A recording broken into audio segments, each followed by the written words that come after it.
ሰላም ጤና ይስጥልኝ ውድ ተመልካቾቼ ዛሬ 10ኛ ቀን ቻሌንጅ ቀጥሏል ማለት ነው። ትላንትና በስራ ምክንያት 9ኛ ቀን ቻሌንጅን ምንም አላደረኩኝም ማለት ነው። ይቅርታ እየጠየቅኩኝ እናንተ ግን 9ኛ ቀን ቻሌንጁን እንዳደረጋችሁ ተስፋ አደርጋለሁኝ።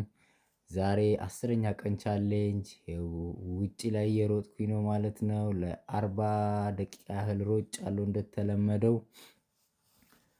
በጣም ደስ የሚል ጊዜ ነበረኝ።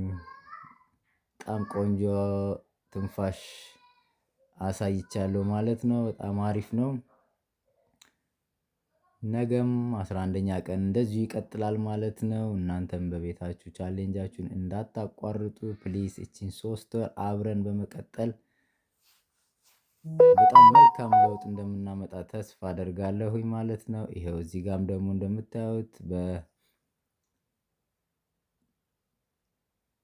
ስቴፕ ላይ የተለያየ እንቅስቃሴዎችን እያደረኩኝ እገኛለሁኝ ማለት ነው። በጣም ቆንጆ ነው። ይሄም እንግዲህ ለቦርጫችን ለማጥፋት ያግዘናል፣ የእግራችንን ጥንካሬ ይጨምርልናል ማለት ነው። በጣም ቆንጆ ነው። ከሩጫ በኋላ እንደዚህ አይነት እንቅስቃሴዎችን ደግሞ ብንጨምርበት በጣም መልካም ነው የሚሆነው ማለት ነው። እናንተም እንግዲህ በቤታችሁ እንደዚህ በማድረግ እንደዚህ በመስራት ራሳችሁ እንድትንከባከቡ ሰውነት ቅርጻችሁ እንድትጠብቁ አሳውቃለሁ ማለት ነው።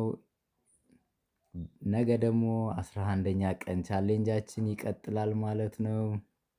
ተመልካቾቼ እንግዲህ ይኸው 11ኛ ቀን ደርሻለሁኝ በእንደዚህ ሁኔታ ማለት ነው። የተለያዩ እንቅስቃሴዎችን ሩጫዎችን በማድረግ እግዚአብሔር ይመስገን። እንግዲህ በቀጣይም ደግሞ እንደዚሁ ቀናቶቹ ዘልቄ 3 ወር ደርሼ በጣም የማስበውና እንትን የምለው የሰውነት ቅርጼ ላይ እንደምመለስ ተስፋ አደርጋለሁኝ።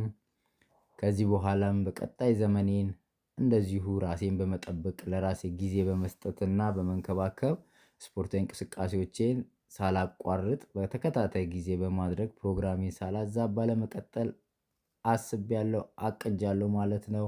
ለአሁኑ ግን ይሄ ቻሌንጅ ለአንዴና ለመጨረሻ ጊዜ የተከማቸውን ስብ አጥፍቶ ኖርማል የሰውነት አቋም ላይ መድረስ ነው የዛሬው እቅዴና ይሄ የተነሳውበት አላማዬ።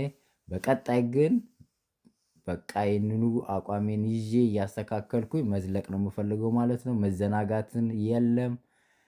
የተለያዩ እንቅስቃሴዎችን ፕሮግራም አድርጌ በሳምንት 3ቴም 4ቴም እየሮጥኩኝ እንትን አለው ማለት ነው። እናንተም ራሳችሁን ላይ እንደዚህ እንድታደርጉ እየመከርኩኝ ነገ 11ኛ ቀን እስክንገናኝ ቻው፣ ሰላም ሁኑ፣ መልካም